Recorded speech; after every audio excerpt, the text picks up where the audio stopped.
Sandwiched between two famous kings, his father John and his son Edward, he is the forgotten ruler of the 13th century. His reign was long and not beaten until George III. So, follow me as we explore the tumultuous reign of Henry III. Let's get stuck in.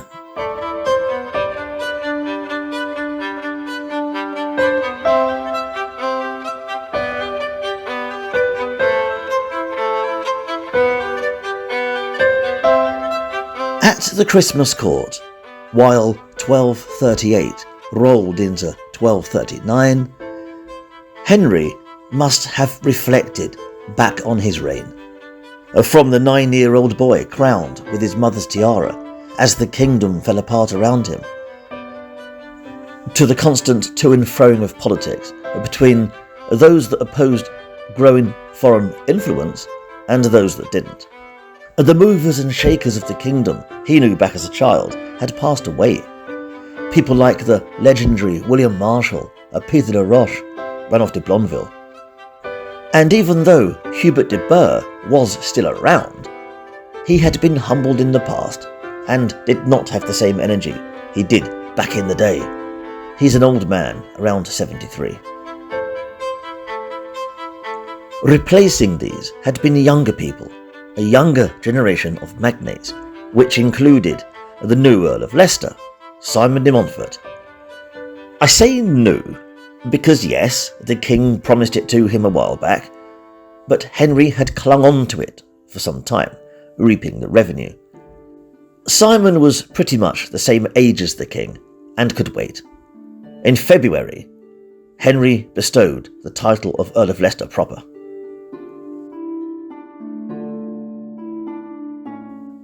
William of Savoy was also a relatively new face and a foreigner in the eyes of many magnates.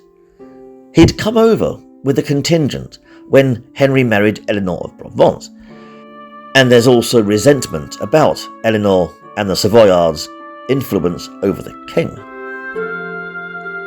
You also had a new parliament, made of new faces and younger clerks, as politics drove towards a constitutional monarchy, which was in opposition to Henry, who seems to have looked fondly back at his predecessors who enjoyed absolute rule. There were the usual arguments within the church, as with de Rochdale, the position of Bishop of Winchester needed to be filled. The king wanted William of Savoy, the clergy didn't. They wanted Ralph Neville, the king didn't. Naturally, the papacy were required to step in. But the papacy had its own problems, with continuing squabbles between Pope Gregory and the Holy Roman Emperor Frederick, who's been excommunicated once again. And in the east, reports are coming in of this new Mongol threat, as even the mighty Saracens have suffered heavy defeats to this unstoppable foe. You had clashes between the Latin and Greek empires of Christendom. It was going to hell in a handbasket over there.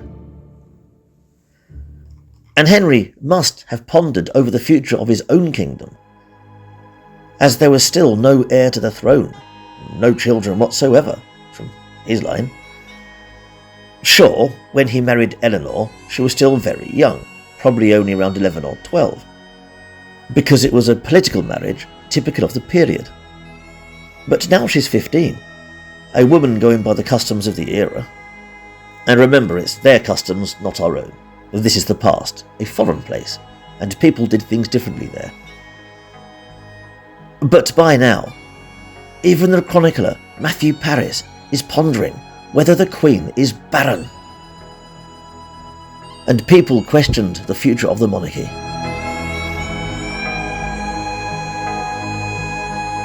Thankfully, the naysayers were proven wrong, as Queen Eleanor was pregnant, looking for a birth in the summer of 39. So she spent most of her time at the Palace of Westminster, and around the 17th of June, 1239, bells sounded across the land as Queen Eleanor gave birth to a baby boy. Leading up to this, Henry had promised that the child would be named Edward, after the great king and patron saint of England, Edward the Confessor. And believe it or not, for the time this was actually quite controversial, as since William the Conqueror, kings had been given Norman names, and this was a Saxon name from a Saxon king. The first from before the conquest. It was quite a powerful statement. So, the papal legate, Otho, confirmed the baby, as he outranked the Archbishop of Canterbury, Edmund Rich. And Roger Niger, the Bishop of London, assisted him in the font. It was a glorious day, and celebrations rang out throughout the kingdom.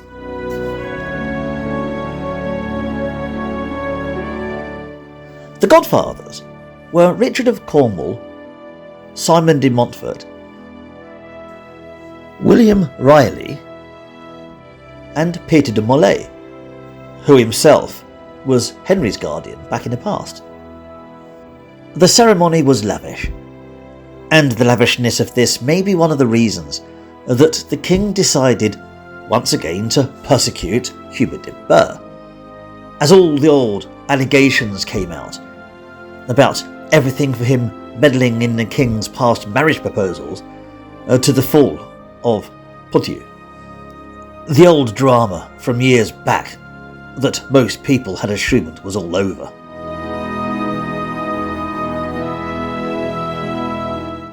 To get the case dismissed, de Burgh had to hand 4 castles over to the king. He did. There was no fight left in the old man. He simply gave the castles up. Around this time, there was another influx of unpopular Savoyards coming into the kingdom. Among them was William of Savoy's brother, Thomas of Savoy, a churchman and political mover with his fingers in many pies. He's married to the Countess of Flanders and had links to their powerful wool trade, and he also had the king's ear.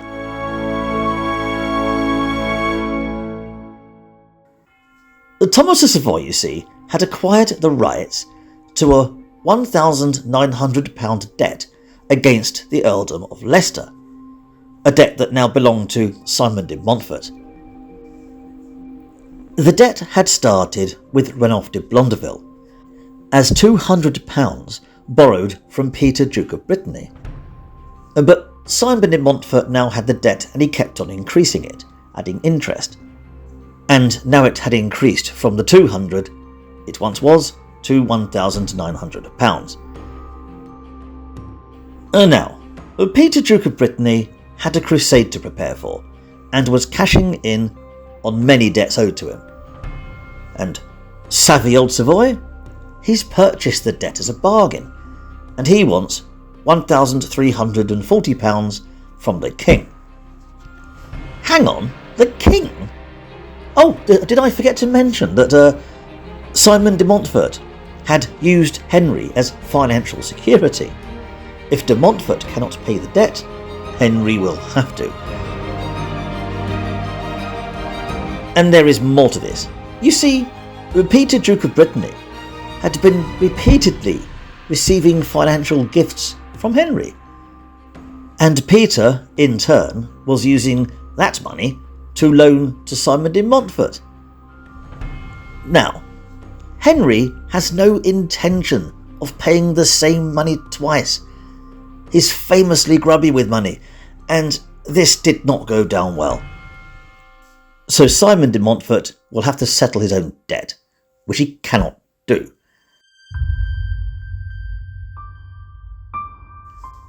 So Thomas of Savoy threatened to excommunicate him should he not repay it. And remember, Simon is deeply religious. This probably explains why the king exploded with anger at de Montfort at the upcoming churching ceremony. A churching ceremony is where you blessed and purified a woman who was recovering from childbirth, a routine thing in the Middle Ages. Now, the Queen's churching ceremony was on August the 9th, 1240, and here King Henry completely lost his temper with Simon de Montfort. He calls de Montfort all kinds of things, claiming he was excommunicated, or blaming him of acquiring money against the king's name to bribe Rome's officials to legalise his marriage. All kinds of accusations. Then the king banished the Earl and his wife from the ceremony. The Earl left, crossing the River Thames and returning to his residence there.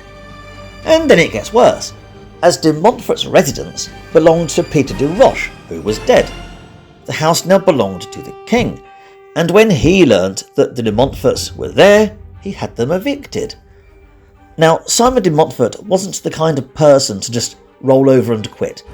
He demands to know what on earth is going on, and confronts the king at the ceremony. And this really sends Henry over the edge, as de Montfort knows exactly what is going on. And after accusing Simon of seducing his sister, Eleanor, technically true as well, Henry demands the Earl be sent to the Tower of London and be locked up. The king's brother, Richard of Cornwall, steps in and demands an end to all this madness. But despite all this, de Montfort and his wife fled to France and back to his family there. Such a random fall from grace, and it would come to nothing, as de Montfort was married to the king's sister, meaning he was still family and before long would be backing the kingdom anyway. It was all pointless, and the king had lost support from one of his favourites. And elsewhere, you still had the debacle with Pope Gregory and the Holy Roman Emperor Frederick II. The emperor pressed his war against the Lombard League in Italy, and by 1239 the Pope had excommunicated him, and in return Frederick expelled all Dominican and Franciscan monks out of Lombardy, escalating the situation. He then cowers the Italian nobility there by demanding hostages to secure loyalty. This is not good. This quarrel was tricky for Henry for multiple reasons. Personally, he got along with Frederick. He was quite a friend. Plus, Frederick was married to Henry's sister Isabella. Now, the Pope was demanding even more money for the continuing campaign against the Emperor. Money Henry didn't really have, so he took it out on communities like the Jews, who were already suffering from another wave of anti-Semitism, but unlike the French, who were happy to ban and burn the Talmud, Henry was content simply to tax them. This is Henry after all. But when it came down to the papacy or Frederick, Henry was between a rock and a hard place, and also the Savoyards, led by the brothers William and Thomas, were backing Frederick. But the mood was changing.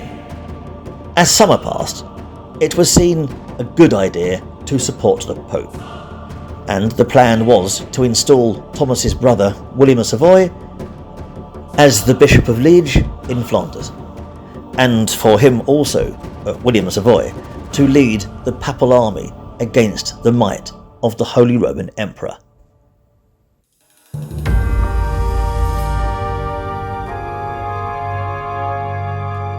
Of course, Frederick himself is already moving his own imperial forces in kind.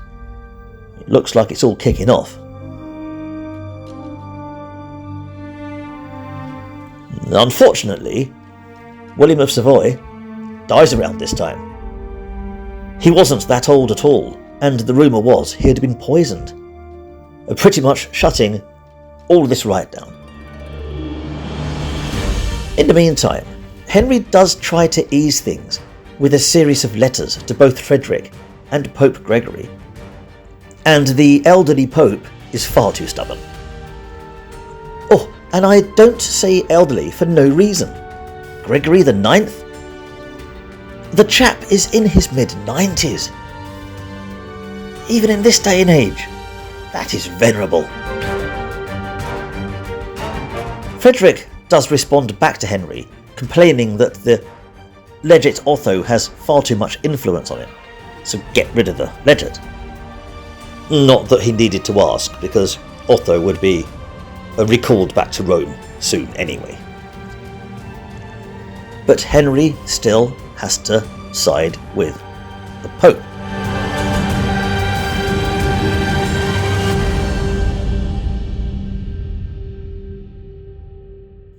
And I said earlier that the Savoyards have their fingers in the pies in Flanders and the wool trade. This is also Henry's interest, but Frederick is sending imperial forces there.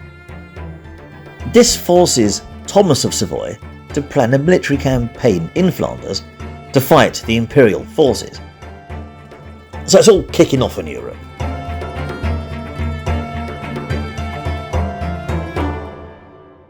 However, France ends up being dragged into this once Toulouse gets involved, and King Louis of France, he wants the whole conflict to end. Wants them both out, Frederick's Imperials and the Savoys. Remember, King Louis and his mother Blanche of Castile really do not like the Savoyards. Now, Frederick cannot afford a war with France, so Louis gets his wish. The imperial forces retreat. Thomas, in return, retreats back to England. It's pretty much the gist of this. There are more nuances, there are more events, but as far as we're aware in Henry's timeline, this is all you need to know. Like, you also have, for instance, the Richard of Cornwall, the king's brother. He's already pledged to take the cross and plans to head out on a crusade. He musters his forces in Northampton, and joining him there was the disgraced Gilbert Marshal, who's trying to regain his honour, Richard Siwa, a controversial knight, as well as many others. Though Simon de Montfort was absent, he was still sulking in France.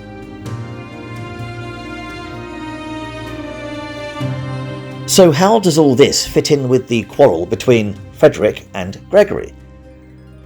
Well, you see, Gregory probably didn't want a load of crusaders from England meeting up with Emperor Frederick in the Holy Land. So simply recalled on the Crusader vows, gave them their money back. They didn't need to go. It pretty much put that to bed. As I say, there's a lot more going on behind the scenes. This is just the gist.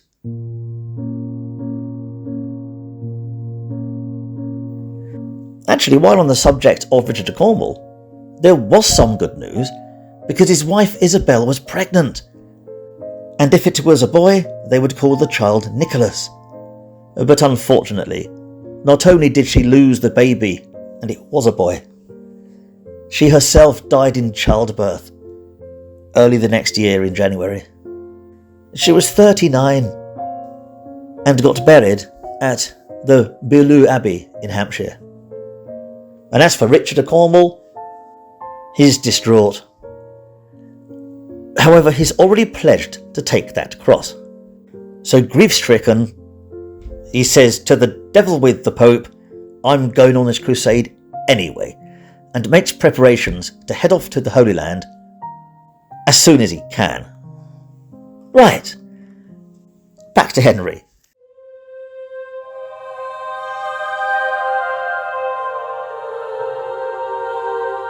Because Christmas was once again spent in Winchester.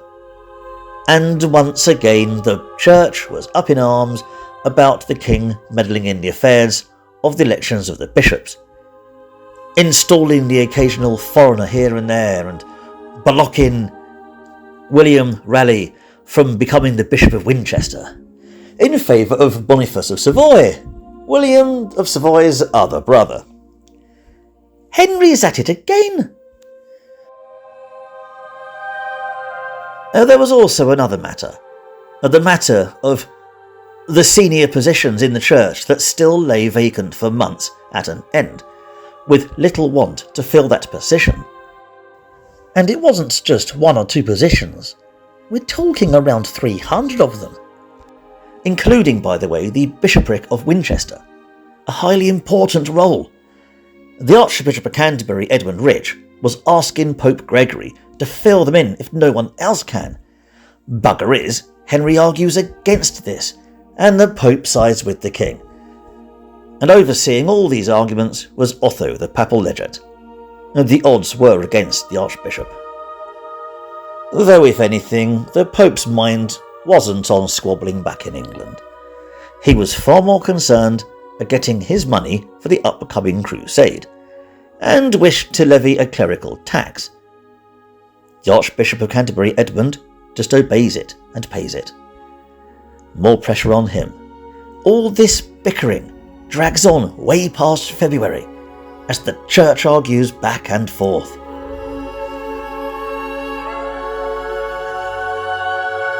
Right, let's deal with 2 different groups of crusaders. Firstly, there is Simon de Montfort, who's on a redemption arc. He's taken the cross. In April, he had arrived back in England to sell some woodland in an attempt to fund the crusade he's about to embark on. As he crosses France, he collects his wife and 2 children, Henry and the baby Simon, and makes his way to Italy. There, they side with Emperor Frederick and reside in one of his luxury palatial estates. Then the 2 parted, her remaining at the palace in Brindisi, while Simon headed for the Holy Land. As for the second group, in June, Richard of Cornwall again musters his men for the trip to the Holy Land. Bugger the Pope.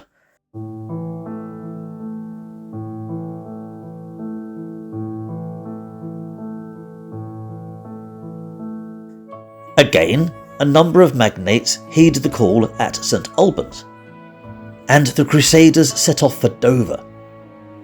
Richard has quite the roster.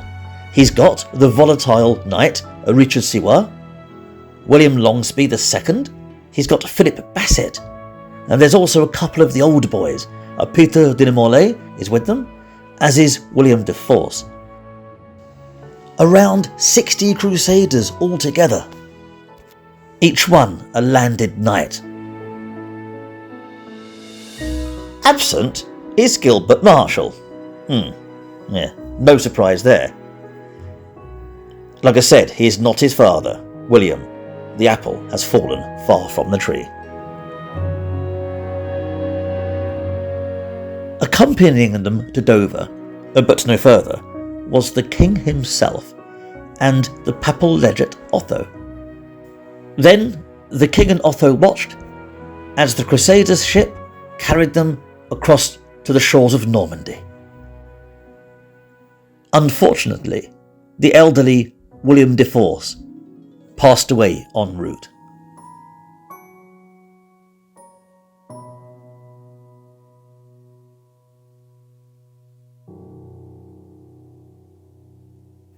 This is a pretty sizable force, which makes its way across France, stopping in Paris, where King Louis, of all people, welcomed them in with open arms. They also met with Blanche of Castile. After all, she was family. She's the older cousin of Richard of Cornwall. It's all happy families over in France. After much feasting in the French royal court, Blanche of Castile gives the crusading force a military escort to lead them across what would otherwise be possibly hostile lands. While crossing France, they went by foot until they reached the kingdom of Provence. Right, so at this point, they are not that far from the Swiss Alps, and they are closer to Florence in Italy than Paris.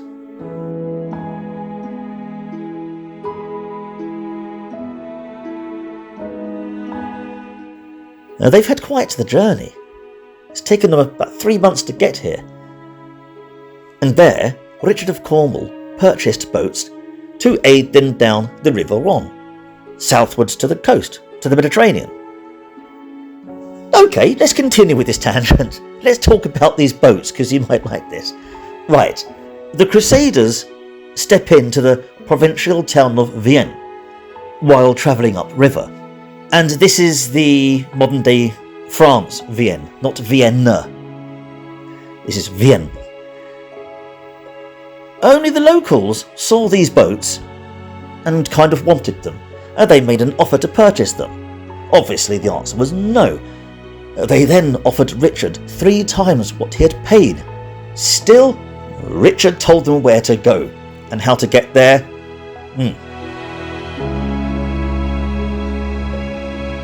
So the cheeky citizens of Vienne decided to steal the boats anyway. Once again, Richard's Crusaders are on foot as they travel south following the river. They travel a whopping great 130 odd miles, which would have taken them around 3 days. Then they arrive at the town of Beaucaire, which was the territory of Raymond of Toulouse, another cousin. And what did the Crusaders spy? Their boats, discarded and unmanned. Oh, and the thieving little scallywags had left a letter behind for Richard. A letter apologising for the inconvenience. Oh, the chutzpah, the gall. Oh yeah, let's just say that Richard lost his temper that day, his Plantagenet rage knowing no bounds. He had each boat utterly destroyed, so no one could use them ever again. Oh, including his own men, by the way, because they've still got to travel another day to get to the coast. Epic fail. By October that year of 1240, after months of travel, the Crusaders finally arrived in Acre, the Crusader state in the Holy Land. What a journey!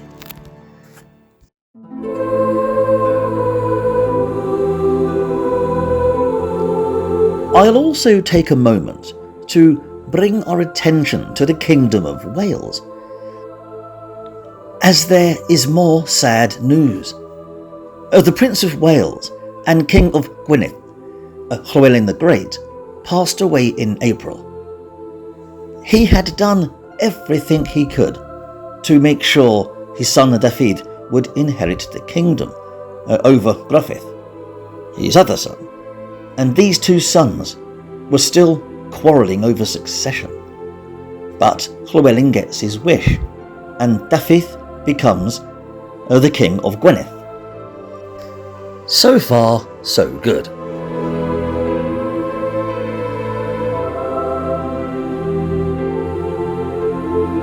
Right, back in England, the matter between the king and the church was still dragging on, with Henry demanding the 300 positions of the diocese be filled with his friends, mostly foreigners, and the Archbishop of Canterbury, Edmund Rich, wanted the Pope to decide.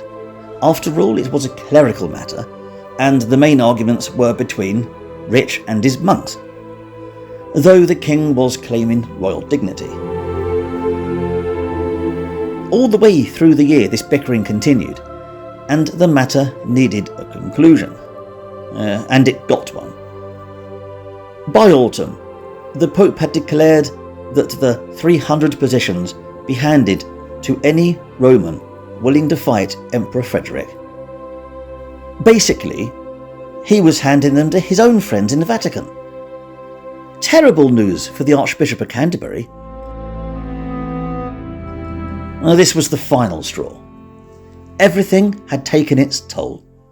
The king's meddling, the papal legate, who he never liked in the first place, and now this.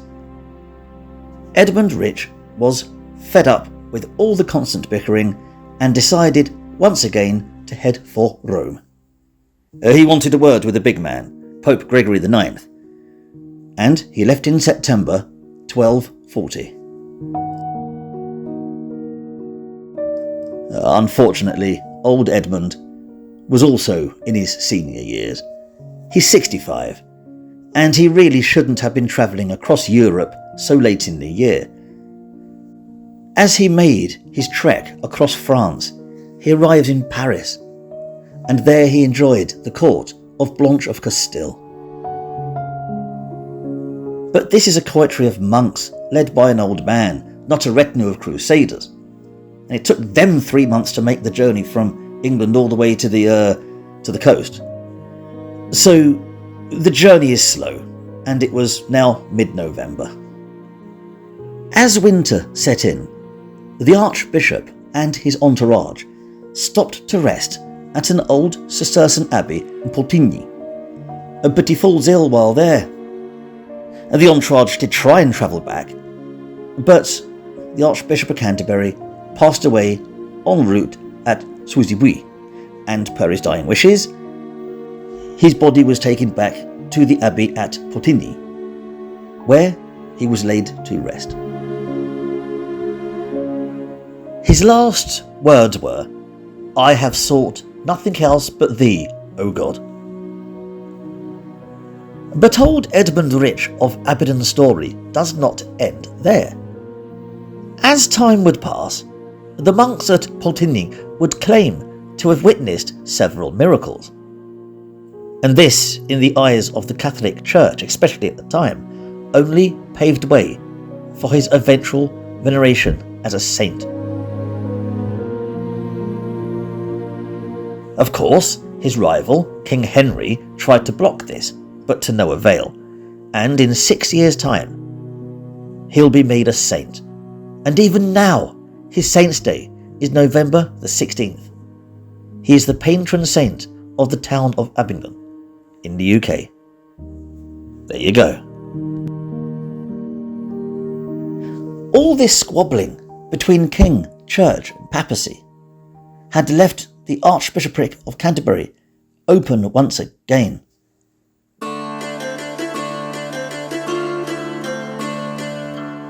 But the king was probably distracted, as all his fears about the lack of a royal brood that had dominated his thoughts were no doubt at ease. Not only was his only son, Edward, proving to be strong in his toddling years, Queen Eleanor has just given birth to a daughter, Margret, born on the 2nd of October. And Margret will one day be known as the Queen of Scots after marrying the Scottish king, the current king Alexander's son, also Alexander.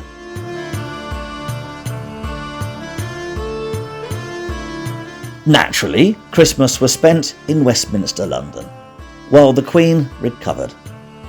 Among the merriments was the knighting of one of the Savoy brothers, Peter of Savoy. Only recently he was given the honour of Richmond. Like his brother, Thomas, Peter was a churchman, but both had escaped the oratories by marrying well and entering the ranks of the bellatories. In other words, he had left the church to join the nobility. And Peter of Savoy was just as ambitious as his brothers. Then, once the festivities were over and another year had passed, the papal legate Otho left England for Rome in January 1241. Now England had neither a legate nor an archbishop, soon nor even a pope, as the venerable Gregory IX would pass away also in the August of 1241. The quarrel between he and Frederick never reaching a conclusion.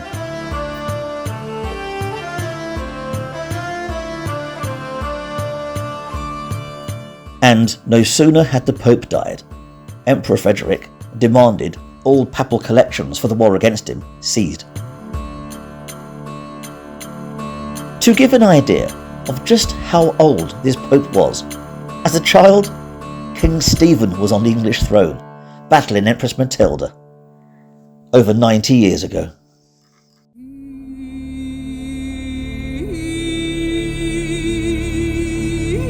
Right, going back a bit, same year, May 1241, Henry bestowed the earldom of Richmond on Peter of Savoy, though he's not given him the title Earl, just the honour, so he's Earl in everything but name. And Peter decides to spice things up a bit with the native nobility. He lays down a challenge to the Earl of Norfolk, Hugh Bigod, a friendly tournament planned to take place in Northampton, and Hugh Bigod brought his best. Now, a quick note.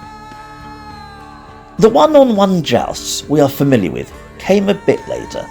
Right now, in the middle of the 13th century, it's pretty much a mock battle that descends into a brawl. It's a messy and often dangerous, violent affair that had battle lines drawn, blocks of knights, flanks, etc. Sometimes taking over entire fields, sometimes in a closed arena. It made mob football look like a peaceful picnic. Come on, Wigan! And Earl Bigod found his men completely outnumbered once they had lined up on the field. For the reason being, many nobles did not want to offend the king, so joined the Savoyards for the melee, men like Gilbert Bassett. Though the cheeky sod, the crusade-dodging Gilbert Marshal, stood beside his friend Hugh Bigod.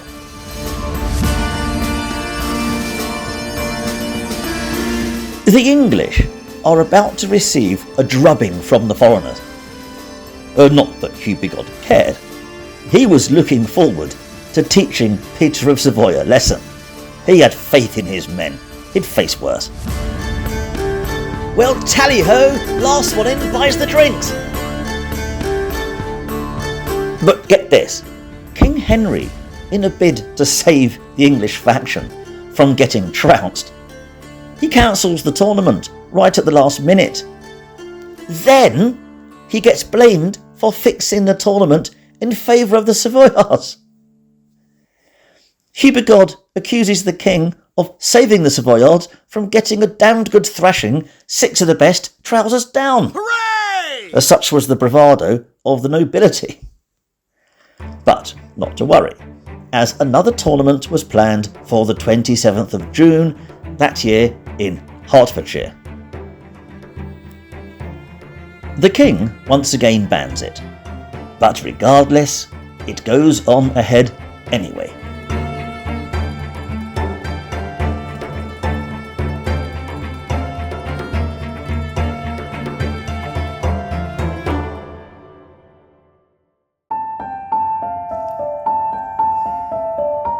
During the melee, when both sides clashed, Gilbert Marshal lost control of his horse and was thrown from the saddle. For some distance, he was dragged across the ground, suffering many injuries. Injuries that would prove fatal, and he died later on that day. Another victim to the martial curse. Next in line to take the ill-fated title of Earl of Pembroke would be the next brother in line, Walter, a low-ranking knight who incidentally also participated in the tournament.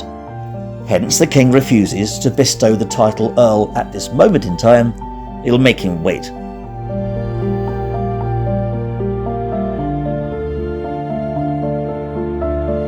But Henry was most likely banning these tournaments because he's planning a sortie into Wales.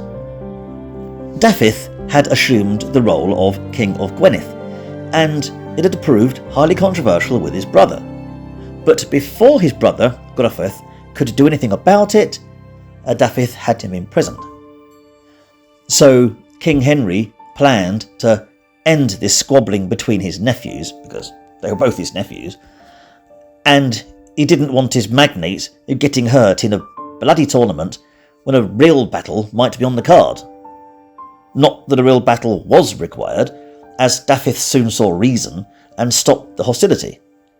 Handed his brother over to Henry, and all was well, for now anyway. And given the fact that Gruffydd initially begun the hostilities a while back, he and his wife were put under arrest at the Tower of London, which, by the way, is going through some renovations. And this isn't just a prison, nor a luxury home, it's a fortress with the garrison stationed. lording over London. But back to the problem with the Earl of Pembroke, as the next brother, Walter, is demanding the title. There is a blazing row between the two men, Walter and the king, and in the end, it costs the knight 2 castles to finally become the 5th Earl of Pembroke.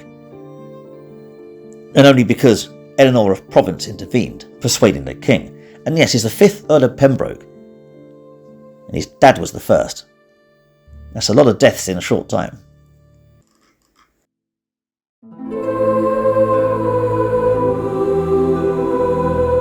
And there is another death, this time in Bristol, as Eleanor of Brittany passes from this world. After nearly 40 years under house arrest, she was laid to rest. Her confinement and torment finally over. She was not even 60. Unmarried and childless, put into captivity by King John when she was young, to stop her inheriting the domain of Brittany. Henry had failed to release her when he took the throne, and it's probably the biggest blight on the king's record. It's a tragedy. As she had taken her vows some time ago, Eleanor, the fair maid of Brittany, was interred as a nun at a convent in Amesbury. She no doubt longed to meet her brother Arthur, who died at the hands of King John all those years ago. Oh, but the Grim Reaper was not yet done. His scythe claimed another victim soon after, when Gilbert Basset was out hunting. His horse had slipped, felling the magnate, landing on top of him, crushing him. Poor Basset was paralysed, but at least it would be short-lived, because he would die of his wounds. Another swing of the scythe cut down the Bishop of London, Roger Neger. But the ever-thirsty scythe was not yet quenched. It took the former justiciar, Stephen Seagrave, in November. Then the Reaper took his final swing in the 10th day of that month, when he took the Bishop of Sabina. I'll explain. Pope Gregory had already passed away in August, and, after some deliberation, the Bishop of Sabina, Goffredo di Castiglione, was elected as Pope and took the name Celestine IV. But the poor chap would only enjoy the position for 17 days before falling to the dreaded Reaper's scythe. Once again, the position was open, and it would remain so until 1243, almost 2 years later.